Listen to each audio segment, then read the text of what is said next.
Well, and you're forced to start a new career like 40 years old. Like not because you want to, like you have to. You have to. Your baseball career is over. Like so that I think a lot of people run into trouble with that. And my wife and I have talked about it too. I think I never really made baseball my idol, you know.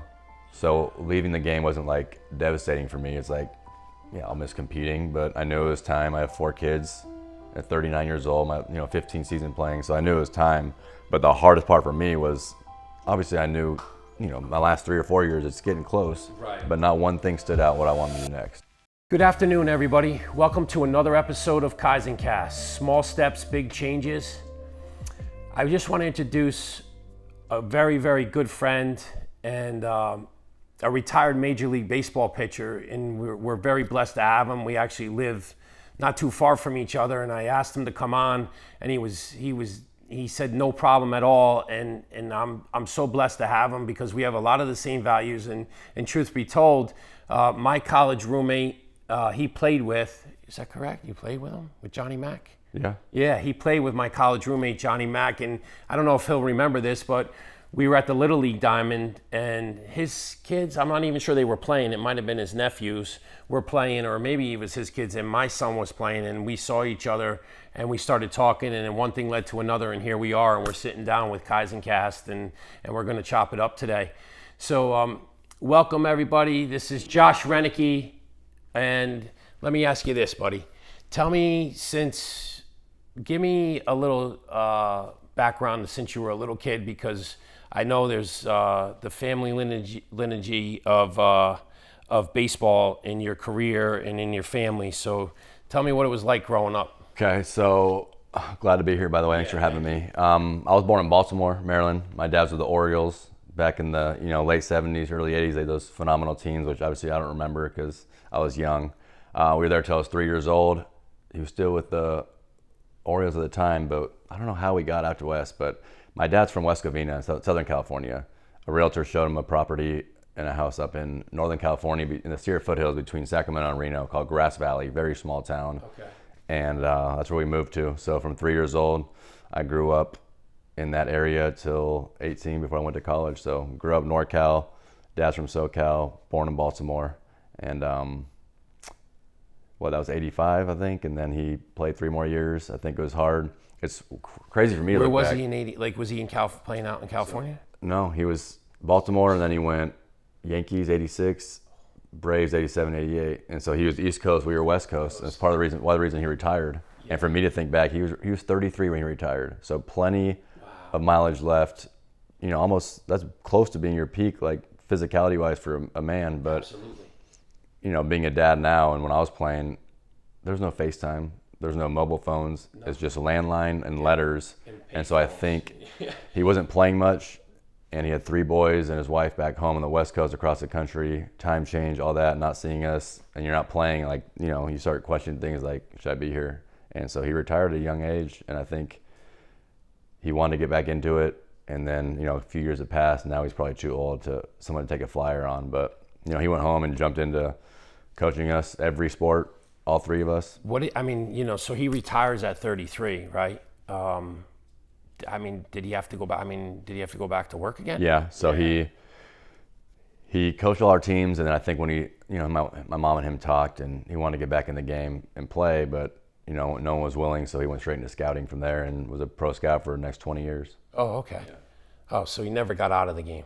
Well, no, and then he's older now. He's been trying to get back in for years, and the whole game did that youth shift and analytical, and they don't want guys. They don't want guys that actually know the game, like right? Because they don't want them telling them what to do. Exactly. They want everything done. It's almost like Wall Street. It's like the only profession ever where experience is like frowned upon now. Yeah. We want less experience. Less experience, more numbers. Right. It's crazy. Young kids out of college will get those jobs instead of guys who played the game and seen it all. And seen everything and know so much more. I say that all the time. That's one of the things that bothers me about today's game, but it's the world we live in today. Everything's numbers and computers and analytics. And you got to use both. One's not perfect. Like, you got to have a good balance. You need guys like the experience that see things, intangibles that paper won't tell you. Right. And you can then use the numbers for the good as well, like spin rate, showing a pitcher, hey, this is a phenomenal pitch. You might not like it right now, but I'm telling you, like, what it's doing can be, a great pitch for you. So tell me this. because I know I dealt with this with my kids, and I obviously didn't get as far as you did, but played pretty decent, college baseball, Division I. Was blessed to go to 2 College World Series, regionals, not Omaha. But when I coached my kids, I found myself that I was, especially my oldest, I was on them a real lot. Like, not because I expected him to be a major leaguer, I just knew so much about the game that most of the dads didn't know. And I was, pressure in a way where I always wanted him to practice more and do that stuff. Your dad was in the big leagues. Did he push you to practice more, do anything?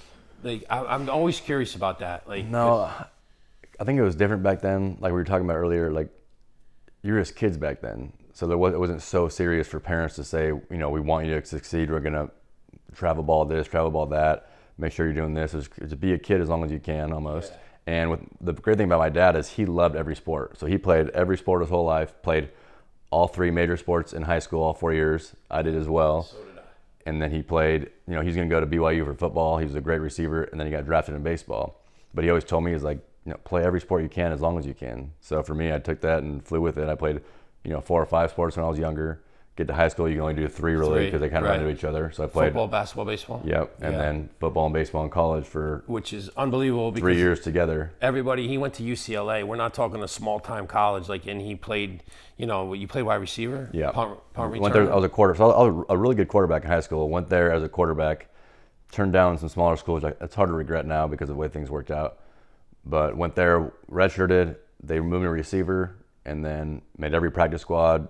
Played a little bit as a receiver. New staff came in, and I was still playing baseball. And I'm a defensive replacement on baseball, so I'm not really playing much in either, which is I'm not used to that coming from high school. Exactly. And then from being a star. New staff comes in. I go back to scout team. I'm like, this is a waste of time. I finally need to focus on one sport, so I went back to baseball full time from there for the next 2 years in college.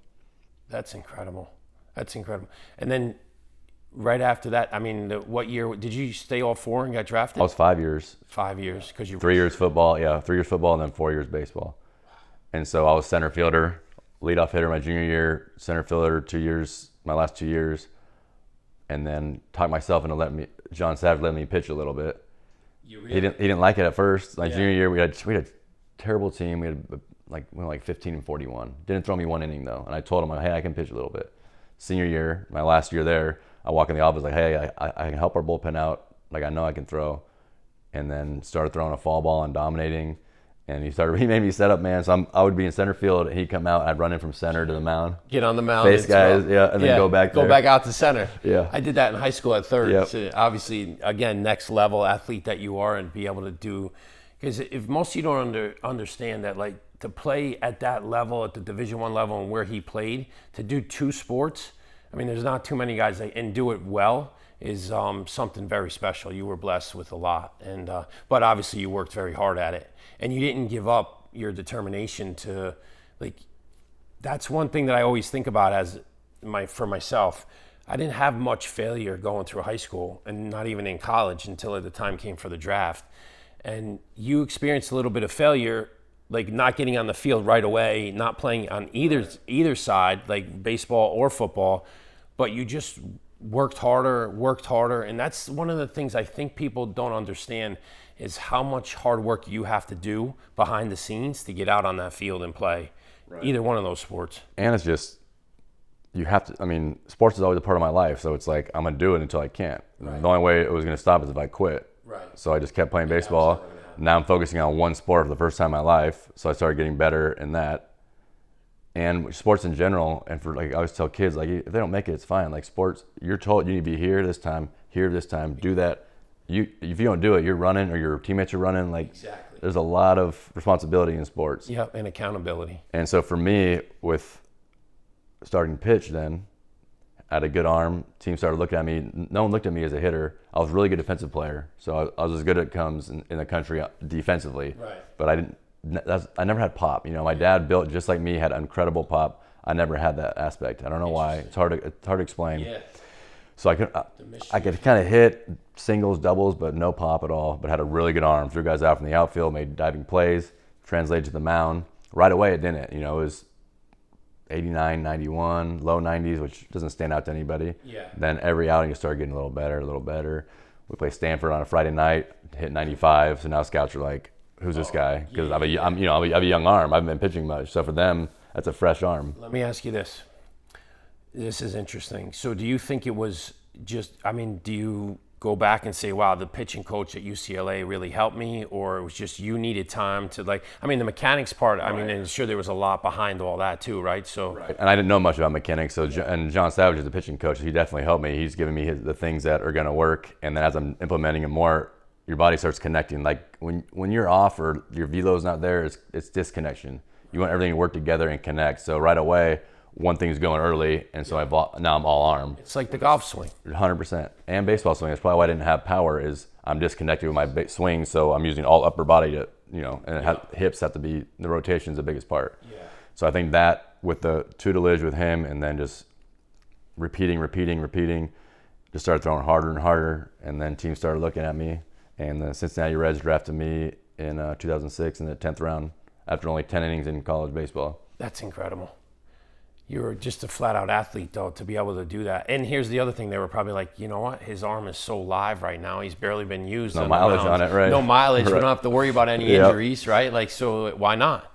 Yeah. And then talk to me a little bit about your journey that way, getting into the big leagues. Because, again, everybody, to do what he did and to have people on that actually made it to the big leagues, it's like less than 1% chance, I think. It's crazy. It's a crazy number. There's a photo out there, and they show a Major League Stadium, and they show 23,000 people in the stadium and all the empty seats. It says that's as many big leaguers as ever been in the history of the game, and it only fills up that small part of the stadium. It's crazy. So it's surreal when you look back, as a player, like, dang, you're a small fraternity right there. Yeah, you're in a special club, man, a special club. So tell me about that part of it. Like you get drafted, you go off to rookie ball, and you start just dominating, or. So I think that's part of it too. Is what I was talking about, focusing on one sport. Now for the first time in my life, not just one sport, one position. Instead of, so all the distractions are gone. Needing to work on this and that. Is just pitching now. Yeah. And so they sent me out to Florida and Sarasota. That's how I got here. And they started me in the GCL. That's the lowest level there is. So that's a lot of Latin American kids, 16 years old, they're coming, 16 to 18. A lot of American high school kids are there. And I'm 23, almost 24. Oh, wow. But I don't have a lot of experience as a pitching, And so I get there, and it's like 6 a.m. mornings, full practices, then 1 p.m. games, and it's 100 degrees outside. Yeah, it is. Every day, I'm like, we're the Best Western. I'm like, what did I just get into? I just went from UCLA, where in football we're private charter. We go straight to the runway, get on the plane. People don't understand. And I go to baseball, so now we're carrying our bags. We're Southwest with everybody else. And I go to GCL. I'm the Best Western. I'm like, what with all these young kids? Yeah. And so I'm sitting like 93. Everyone, and this is before everyone threw hard. So to them, they're like, dude, like you used to like 17 pitches in a row at 93.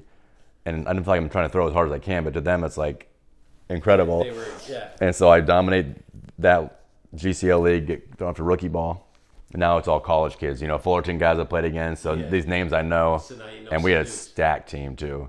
We dominated. I think we get 7 or 8 guys from the rookie ball team to go to the big leagues. Oh. Yeah. And so I get there, and my first outing is like the Reds were good actually. Yeah. But my first outing, I get there, and I come in. Oh, I could not. I don't know if it was nerves or what, but I could not finish my pitch, and it was the worst outing you've ever seen.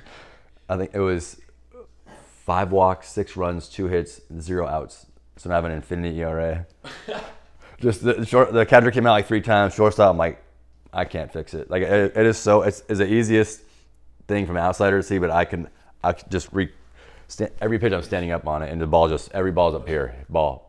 I'm like, and so I guess the coach calls down like, who the heck did you guys send me?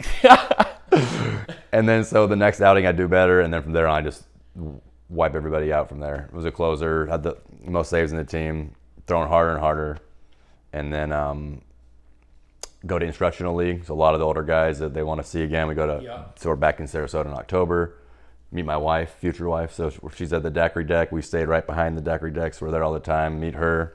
So. And by the way, you might as well share who she is. Yeah, her brother is Ian Desmond, longtime major leaguer, Nationals, shortstop, Rangers, Rockies.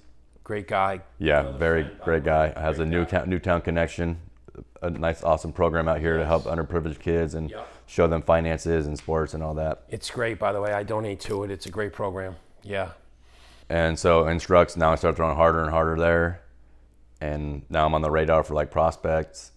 They have me skip a level. So I skip low A. Next year I go high A, which is now in Sarasota again, which is you were destined to live here, my friend. You were destined to live here. And what's crazy is the low A team is the Dayton Dragons, and I heard it's the most fun you ever had. They're sold out 20 years in advance. Oh, really? Yeah, the cool small town in Ohio. He probably knows where it is. Yeah. And so all the other guys I played with that year before all went there, and then I skipped because I'm older now, and throwing harder to let's get them up quick. Yeah. But that league is, or that team I heard is just so fun to be on, almost like a summer ball, like Cape Cod feel. Yeah, like Cape Cod. And then you go to Did you play no, I wasn't good enough because I was hitting then. Yeah. Wood bats, so I would get carved up. That's right. Yeah. Like Windsor came in that league. Yeah. Yeah. Yeah, and the Florida State League is like 500 people a game, so the atmosphere is brutal. But now, I started dating my wife. We're hanging out more, and so it was obviously a great thing that I was here. Right. Have a good year in single A that year in 07 in the Florida State League, All-Star break, make the All-Star team, go to Double A from there, dominate Double A. 08 comes around, back to Double A, do well again, go up to Triple A, do well, lead the organization in saves one of the years, and then call up in September. So only 2 years. Wow. But because those three things, because throwing hard, which was rare back then, I'm older and I'm just focusing on just pitching now. So that kind of helped me kind of dial it down and not be distracted with learning multiple things, just focusing on pitching and, do what's needed to be done. I know everybody's going to want to know how hard did you get it up to? 99. Never got the triple digits. Nah, I don't know. And the way they measure it.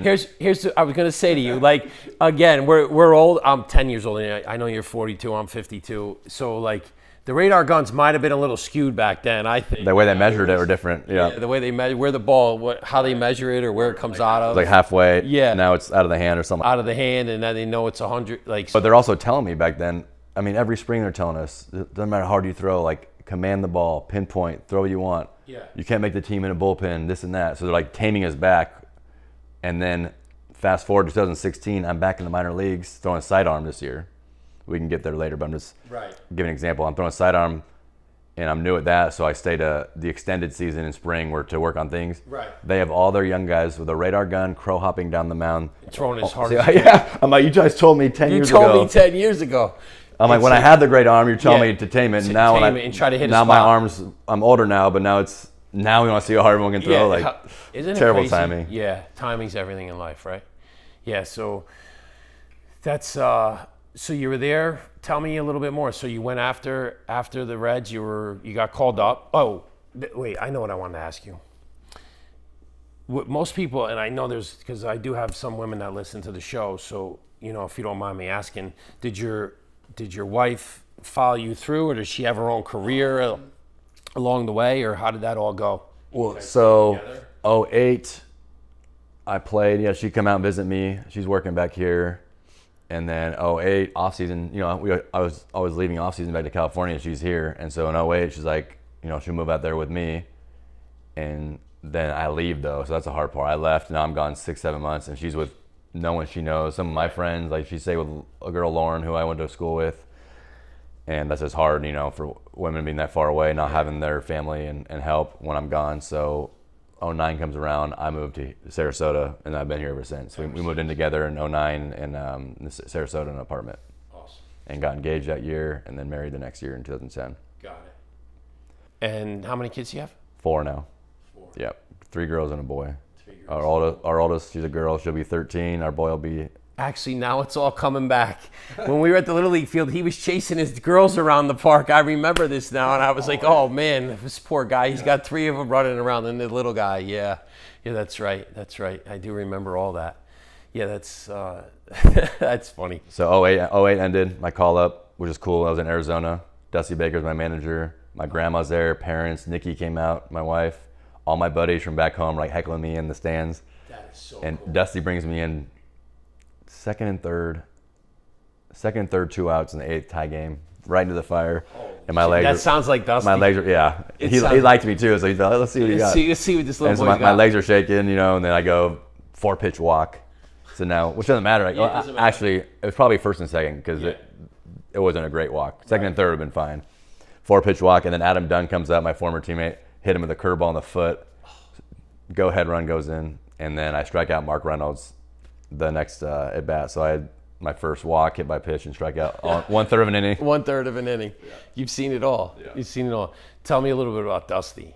Like, that dude is, I mean. He's awesome. Very great players manager. Like, just, and I see it nowadays too. He's still the same. He's not changing his ways for what the game's trying to do. He's like, right. He is right. Because not, and I hear like GMs are sending the roster down to the manager. And to me, I'm like, you're on the field with these guys every day. You know who's doing what. Who, like, you don't know. Your computer's not telling me who to start. And I feel like, I don't know for sure. I'm sure Dusty's like, no, don't send me anything down. I agree. But he was awesome. I mean, my first day I walked into Big League camp, I remember I went to his office and shook his hand, and he like put that in the paper. Like, that's old school. I like when, you know, someone comes to my office and looks me in the eye. And his son was there, which I didn't realize just got his call up. He's in the big leagues now. Oh, really? Darren, yeah, he was like 8 years old when I was in the club. I didn't. My dad just told me he's in the big leagues now. Father, son. That is awesome. Yeah. That's great. So I like Dusty a lot. He was cool. He'd go hang out with us sometimes, and just and he's from Sacramento area. So him and my dad used to go duck hunting back in the day in Sacramento when I was a kid. Shit. Yeah. Oh shit! How close are you with your dad? Like, Well, we talk. Yeah, we talk all the time. every day? Yeah. I mean, mostly not every day probably, but mostly. text. Yeah, it's always texting. Yeah. No one wants to be on the phone. Don't call me. No one calls. With real estate, I kind of have to, but Yeah. I agree. That's actually another thing, guys. After he retired from baseball, he has an unbelievable real estate business that he's launched over the last 3 years. Yeah, 3 years, and he's doing fantastic with. So anybody needs real estate, you actually call this man because he knows what he's doing now.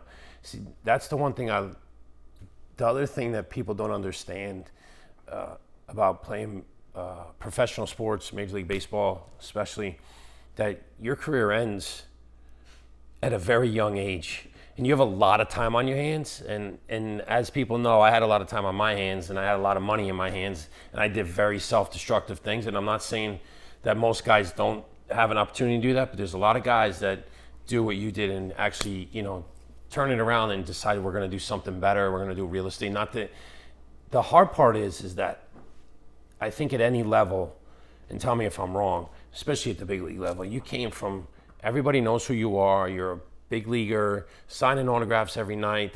Your lifestyle is completely different, where your schedule is different, I should say, where, you know, you're on at nighttime. You got to prepare all that stuff. You're sleeping later. Right. Then to now you're home. You got a real job. Not that Major League Baseball isn't a real job, but it's a different setup. And your identity is completely different. I think I had a tough time with that when I got done playing college. Well, and you're forced to start a new career like 40 years old. Like, not because you want to, like, you have to. You have to. Your baseball career is over. Like, so that I think a lot of people run into trouble with that. And my wife and I have talked about it too. I think I never really made baseball my idol, you know. So leaving the game wasn't like devastating for me. It's like, yeah, I'll miss competing, but I knew it was time. I have 4 kids at 39 years old, my 15 season playing, so I knew it was time. But the hardest part for me was, obviously I knew, my last 3 or 4 years it's getting close, right, but not one thing stood out what I wanted to do next. Right. And so if you don't have a passion for what's next, like, you're starting to get nervous. And so I probably could have retired earlier, but I'm making decent money in Taiwan my last 3 years playing across the world, and I don't know what I want to do next. So if they're going to keep paying me and I'm doing well, then I know it's tough for my wife and kids. But I was just going to say, was your wife giving you grief about that? No, because she knows too. Like, if I'm bringing the money in and they're paying, like, yeah, it's going to be tough. Like, they'll come visit though. Right. But then I got to a point where, okay, now it's, and I was fortunate too. I tore my UCL that last year, first time ever. Yeah. So it was kind of, I knew it was time, and then it was like, okay, well, now I'm not going to go get surgery and then try to come back at 40. Upstairs, yeah, the big guy upstairs said that. And by the way, to pitch until you're 40 years old is amazing, by the way. Even in today's game, like, I don't care what you say, there's not too many guys still doing that, because as he said earlier, that the amount of stress and let's see how hard you can throw it through the wall, at some point that elbow's gonna or shoulder's gonna explode. Yeah, now more than ever. Yeah, right. They're like, Tommy Johns are way up there. I think for 2 reasons. That, and it's so easy for doctors now, so if it's frayed, they're like, we got it. Yeah, we got it. When I was coming up, it was a career ender. Like, if you hear the Tommy John, you're like, my career might be done. Now guys get it. Out of cautionary reasons, they get it. my son played with a high school kid. He actually had it done twice. Yeah, Had it done twice, and he just got drafted in the 7th round. He went to Rutgers, and yeah, they mastered it. yeah, they mastered it. It's incredible. I mean, obviously technology and all that stuff, that's great with medicine, but yeah, I always thought about that. You know, it was very difficult for me because I guess you had your head on straight. I didn't. That you had a path. You were like, we just talked about this before we got on set too, about how worshiping money is evil. Like literally worshiping the dollar is evil. And that's what I did on Wall Street. And because I left angry, I left baseball angry. So I started to, the only thing I cared about was money. I think I probably would have had that mindset if I got to the big leagues too. It's just the way I thought about things. And I was so passionate about everything I did. Somebody like you, it's really nice to hear that like you were that fucking good and you were able to like separate the times like, okay, I see it, you were passionate about it, but you didn't worship it. And that's a big thing. Yes, and I never made big money, you know, so I never had, I don't know what that's like. Oh, that's true. And so, you know, obviously the most I made is in the big leagues, that's league minimum. So I never had a contract, but so I never experienced the big money, which, like you said, that if you can fall in love with it, that's the root of all evil because all sorts of things can happen. Exactly. And even in Taiwan, I'm retiring. I made decent money over there, but after taxes and then 4 kids, you know, we're not like saving money. Yeah, you're just. So I was able to retire, and I know I have to work now because I never made big money, right? Yeah. Interesting. But so, still didn't know what I wanted to do. Retired in 20, came home. My wife mentioned real estate actually. I'd sent out my resume for scouting or coaching, talked to my dad and uncle because they both went opposite directions. My uncle played in the big leagues as well, had 1 kid. My dad played, had 3 of us. Yeah. He went to scouting, my uncle went to coaching, and they both agreed. My uncle's like, with 4 kids, like you can't coach. You'll be gone all the time. He's like when your cousin Lance, that's all we had. It's a lot easier to travel with or whatever it may be. But so I sent the resume out for either side, and that was in the middle of COVID. So every team's like, we have no idea what's gonna happen next year. And I was just kind of thrown out as like a flyer if I'd get a good gig, possibly. But then my wife mentioned real estate.